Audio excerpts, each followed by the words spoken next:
जिंदगी में तरक्की करना सच में बहुत आसान हो जाता है अगर पारिवारिक जीवन सेटल हो, मियाँ बीवी के बीच में तालमेल हो, अच्छा प्यार हो।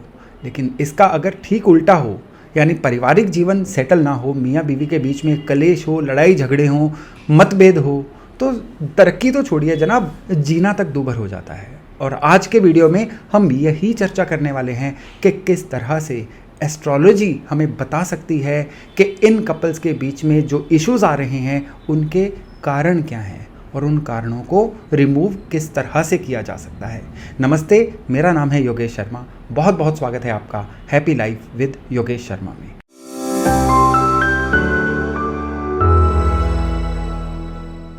दोस्तों देखिए, कपल इश्यूज़ जो हैं ये आज की डेट में बहुत प्रेवलेंट हो रहे हैं। हर तीसरा चौथा जो कपल है आपस में किसी ना किसी तरह के मतभेद का शिकार है, और जब ये केसेस एक्सट्रीम पे पहुंच जाते हैं तो सेपरेशन तक की नौबत आ जाती है। जो नई शादी वाले कपल्स हैं उनमें ये इशू बहुत ज़्यादा देखने को मिलता है, क्योंकि उनके लिए एनवायरनमेंट नहीं होती है और उनके लिए उस एनवायरनमेंट में खुद को ढाल पाना जो होता है ये थोड़ा सा मुश्किल होता है। जब शादी होने वाली होती है तो आपस में मैच मेकिंग किया जाता है और तब कहा जाता है कि इनके गुण आपस में मिलते हैं, ये शादी जो है सक्सेसफुल रहेगी, ये शादी की जा सकती है।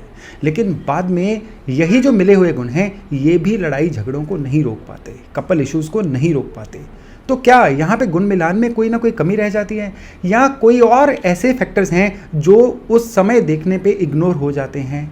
आज हम यही चर्चा करने वाले हैं। और इसमें जो दूसरी बात है कि कुछ एक ऐसे फैक्टर हैं जो गुण मिलान के अलावा भी होते हैं, और उनको अगर ना देखा जाए तो जो मैच मेकिंग है ये की या ना की एक बराबर हो जाती है। अब मियाँ बीवी में आपस में जो डिफरेंसेस होते हैं वो कई तरह के हो सकते हैं। कई कपल्स ऐसे होते हैं जिनमें आपस में उनके विचार ही नहीं मिलते। कई कपल्स ऐसे होते हैं जिनमें एक दूसरे पे ये इल्ज़ाम लगते हैं कि ईगो प्रॉब्लम है। वो मियाँ कहते हैं बीवी में ईगो प्रॉब्लम है, या बीवी कहती है कि मियाँ में ईगो प्रॉब्लम है। कई जगह पे ये इल्ज़ाम होता है कि लड़की अपने मायके वालों के कहने में ज़्यादा है, जिसकी वजह से ससुराल में सेटल नहीं हो पा रही है। वहीं लड़की कहती है कि ससुराल वाले जो हैं वो अनड्यू इन्फ्लुएंस कर रहे हैं और बात बात पे मेरे में नुक्स निकाल रहे हैं, जिसकी वजह से शादीशुदा ज़िंदगी जो है ख़राब हो रही है। वहाँ पर पति के मन में भी एक डायलेमा होता है कि वो दरअसल किसकी साइड ले, क्या अपने जो घर वाले उनकी साइड ले या अपनी पत्नी की साइड ले। और कई केसेस में एक्स्ट्रा मैरिटल रिलेशंस जो होते हैं वो शादीशुदा ज़िंदगी में कलेश का कारण बनते हैं। कई जगह पे ऐसा भी देखा गया है कि पति का ना कमाना या कम कमाना भी जो है शादीशुदा ज़िंदगी में एक दिक्कत का कारण बन जाता है। यानी कारण कई हैं, और इन सभी में जो प्लैनेटरी कॉम्बिनेशन है वो भी अलग अलग हैं। तो यहाँ पे सारा कैच किस बात का आता है कि अगर हम रेलेवेंट प्लैनेटरी कॉम्बिनेशन को पहचान लें तो ना केवल शादी से पहले हमें एक वार्निंग मिल जाती है कि अगर इस कपल में इश्यूज आए तो वो किस तरह के आएंगे, और उनको सॉर्ट करने के लिए दरअसल हमें असल में करना क्या पड़ेगा।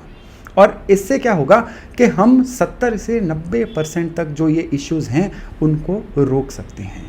तो इसमें मैं सबसे पहले आपसे डिस्कस करूंगा कि मेन जो सबसे ज़्यादा बड़े योग हैं जो शादीशुदा ज़िंदगी में खराबी उत्पन्न करते हैं वो योग कौन से हैं। देखिए, दो प्लैनेट हैं जो बहुत ज़्यादा जिम्मेदार होते हैं किसी भी शादीशुदा ज़िंदगी में बैलेंस या इम्बैलेंस का, और वो प्लैनेट हैं शुक्र और बृहस्पति। कहा जाता है कि मेल की कुंडली में जो वीनस हैं, जो शुक्र हैं, ये ग्रह जो हैं बहुत बैलेंस होने चाहिए। अगर शुक्र बैलेंस नहीं है तो किसी भी मेल के चार्ट में शादीशुदा ज़िंदगी जो है वो सही से नहीं चलेंगी। शुक्र यहाँ पे केवल किसी की फिजिकल कैपेबिलिटी के कारक नहीं हैं, शुक्र यहाँ पे कारक हैं किसी भी मेल के चार्ट में उसकी शादीशुदा ज़िंदगी के स्मूथली चलने का। शुक्र कारक हैं उसकी पत्नी का। शुक्र जब खराब होंगे ना, ये फैमिली लाइफ को डेफिनेटली डिस्टर्ब करेंगे। अब शुक्र खराब कैसे होंगे? बर्थ चार्ट देख के ही समझा जा सकता है कि भाई ये शुक्र खराब हैं, अब इस बंदे की जो मैरिड लाइफ है ये दिक्कत में आने जा रही है। जिसके भी बर्थ चार्ट में शनि सूरज एक साथ होंगे उनके शुक्र डिस्टर्ब होंगे। शुक्र जिसके भी छठे घर में होंगे बहुत संभावना बढ़ जाएगी उनके शुक्र के खराब होने की। शुक्र जब भी राहु के साथ होंगे या शुक्र राहु से इन्फ्लुएंस होंगे तो शुक्र जो है बहुत बुरी तरह से ख़राब हो जाते हैं। तो इन सभी केसेस में जो मैरिड लाइफ है वो ख़राब होगी, फिर चाहे वो आपस में डिफरेंस ऑफ ओपिनियन हो, ससुराल की इंटरफेरेंस हो या पत्नी की हेल्थ की वजह से या उनके एंगर इश्यूज़ की वजह से हो जाए। लेकिन फीमेल्स के चार्ट में भी शुक्र राहु जो एक साथ होते हैं ना, ये बहुत ज़्यादा उत्पात जो हैं क्रिएट करते हैं। फीमेल के चार्ट में जब शुक्र राहु इकट्ठे होते हैं तो उनको अपने ससुराल से बहुत ज़्यादा हरासमेंट होती है। उनके ससुराल वाले उनका पक्ष समझ ही नहीं पाते, तो उनको हमेशा शिकायत रहती है कि मेरी ससुराल वालों से जम नहीं रही है, मेरी ससुराल वालों से बन नहीं रही है। लेकिन फीमेल के बर्थ चार्ट में बहुत ज़्यादा रोल इंपॉर्टेंट जो होता है ना, वो होता है जुपिटर का, यानी बृहस्पति का। किसी भी मैच मेकिंग में चाहे जितने मर्जी गुण मिल रहे हों, अगर किसी फीमेल के बर्थ चार्ट में गुरु राहु इकट्ठे हों, यानी जुपिटर और राहु एक साथ हों या दृष्टि के थ्रू एक साथ मिल रहे हों, तो उनकी मैरिड लाइफ में बहुत सारी दिक्कतें आने के योग बन जाते हैं। वहाँ पे उनको बहुत केयरफुली चलना चाहिए। शुक्र अगर खराब होंगे ना, तो ये घर के वास्तु के थ्रू भी हमें सिग्नल दे देंगे अपने खराब होने का। किस तरह से? घर में शुक्र का कोना कौन सा है?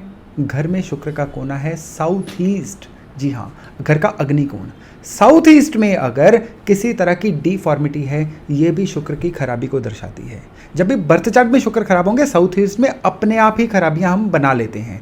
जैसे कि साउथ ईस्ट में टॉयलेट का बना लेना शुक्र को खराब करेगा।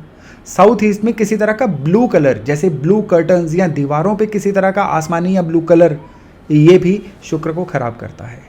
तो अगर आपके घर के साउथ ईस्ट में इस तरह का अरेंजमेंट है, तो तुरंत जान जाइए कि आपके शुक्र खराब हो रहे हैं। इन चीज़ों को वहाँ से रिमूव करिए, इन चीज़ों को वहाँ से हटाइए, आपके शुक्र सही होना शुरू हो जाएंगे। और बर्थ चार्ट के शुक्र को कैसे सही करेंगे?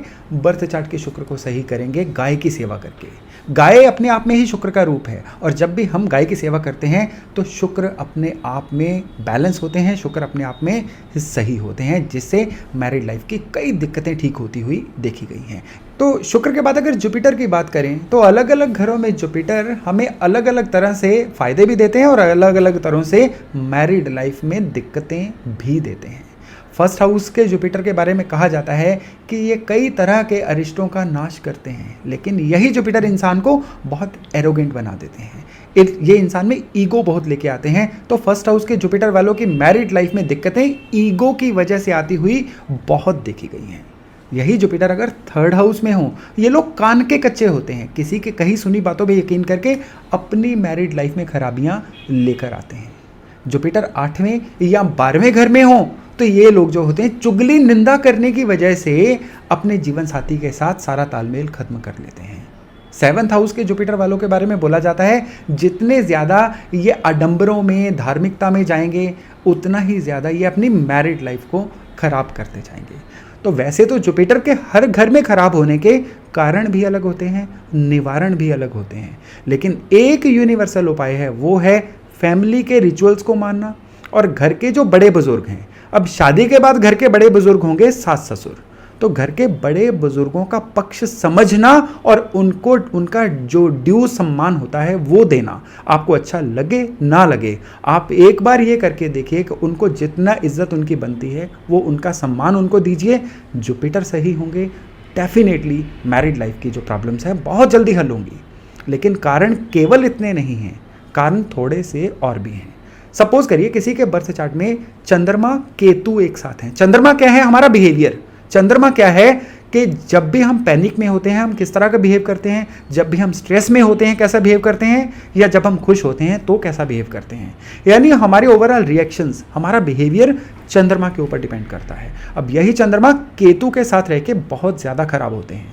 जिनके चंद्र केतु खराब होते हैं उनका मूड ज़्यादातर उखड़ा ही रहता है। वो बात बात पे ट्रिगर हो जाते हैं, बात बात पे रिएक्ट कर जाते हैं, बहुत जल्दी ही किसी के बारे में जजमेंट बना लेते हैं, धारणा बना लेते हैं, फैसला ले लेते हैं। तो उन लोगों को लगता है जो मैं सोच रहा हूँ या सोच रही हूँ वही सही है, सामने वाले को मेरी ही तरह बिहेव करना चाहिए।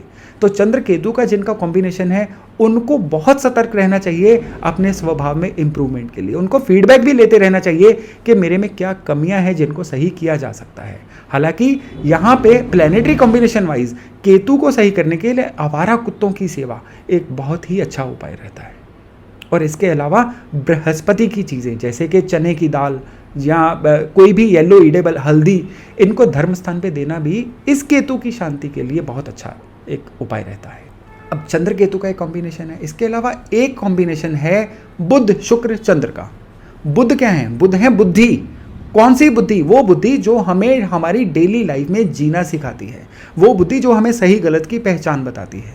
शुक्र, बुध, चंद्र तीनों ही बहुत तेज चलने वाले प्लैनेट जब एक साथ हो जाते हैं, वो इंसान एक अजीब सी जल्दबाजी में रहता है। वो इंसान कभी भी अपने आप को इम्प्रूव करने की कोशिश नहीं करता। वो इंसान इस तरह से बिहेव करता है जैसे उसको किसी और की परवाह ही नहीं है। ऐसे कॉम्बिनेशंस वाले जो लोग होते हैं, इन लोगों से उनके ससुराल वालों को नॉर्मली बहुत शिकायतें रहती हैं कि ये अपने आप को नई एनवायरनमेंट में ढाल नहीं पा रहे हैं, और ये लोग इसकी परवाह भी कमी करते हैं। जो इनको अच्छा लगता है ये करते चले जाते हैं, और यही चीज़ जो है फैमिली लाइफ में गड़बड़ का एक कारण बनती है। आप देखिए किस तरह से जो ग्रहों का कॉम्बिनेशन है हमें क्लियर कट बता रहा है कि जो ग्रह हैं इनको किस तरह से, ये ग्रह जो हैं किस तरह से हमारे जीवन को प्रभावित कर सकते हैं। और अगर हम इन ग्रहों की भाषा को समझ पाएँ तो बहुत ही अच्छे तरीके से हम इसको इम्प्रूव कर पाते हैं। नहीं तो हमें तो पता ही नहीं चलता कि गुस्सा भी क्यों आ रहा है, या हमारे ससुराल वाले हमसे परेशान किस बात पे हैं। तो अगर इन चीज़ों का हम हल कर लें तो हमारी लाइफ जो है बहुत जल्दी जो है पटरी पे आनी शुरू हो जाती है, सेटल होनी शुरू हो जाती है। तो इसके अलावा घर का वास्तु भी बहुत इंपॉर्टेंट रोल प्ले करता है। घर का जो साउथ वेस्ट है, अगर वहाँ पे किचन है, साउथ वेस्ट में किचन वैसे भी अच्छी नहीं मानी जाती, वो आपस में क्या होता है, वो परफेक्शनिस्ट से हो जाते हैं, एक दूसरे को लेक्चर दे दे के सुधारने की कोशिश करते रहते हैं। और ये भी कहा जाता है ना कि किसी को जब ज़रूरत से ज़्यादा सुधारोगे तो वो आपका दुश्मन बन जाता है। तो इस तरह से घर के अंदर की भी जो एनर्जीज होती हैं ना, कई बार हमारे साथ खेलती हैं। बस ज़रूरत होती है इन चीज़ों को समझने की, और समझ के इन दिक्कतों को रिमूव करने की। तो ये थे कुछ एक ऐसे पॉइंट्स जो हमें क्लियर कट बताते हैं कि कपल इश्यूज़ अगर आते हैं तो किस तरह के हो सकते हैं, उनका रिमूवल किस तरह से हो सकता है। तो दोस्तों, अगर आपके किसी भी नॉन की लाइफ में इस तरह के इश्यूज़ आ रहे हैं तो मुझे आप कमेंट करके भी बता सकते हैं। इसके अलावा एक और बहुत इंपॉर्टेंट इन्फॉर्मेशन कि आप अगर वास्तु या एस्ट्रोलॉजी से संबंधित कुछ बहुत इजी और वर्केबल टिप्स जानना चाहते हैं तो आप मेरे इंस्टाग्राम चैनल पे भी जा सकते हैं, जहाँ पे मैं रोज़ आपके लिए एक बहुत ही इम्पॉर्टेंट एस्ट्रोलॉजिकल या वास्तु टिप जो है लोड करता हूँ। तो आज के लिए इतना ही। बहुत जल्द मिलते हैं एक नए विषय, एक नए टॉपिक के साथ। अपना खूब ध्यान रखिएगा। नमस्कार।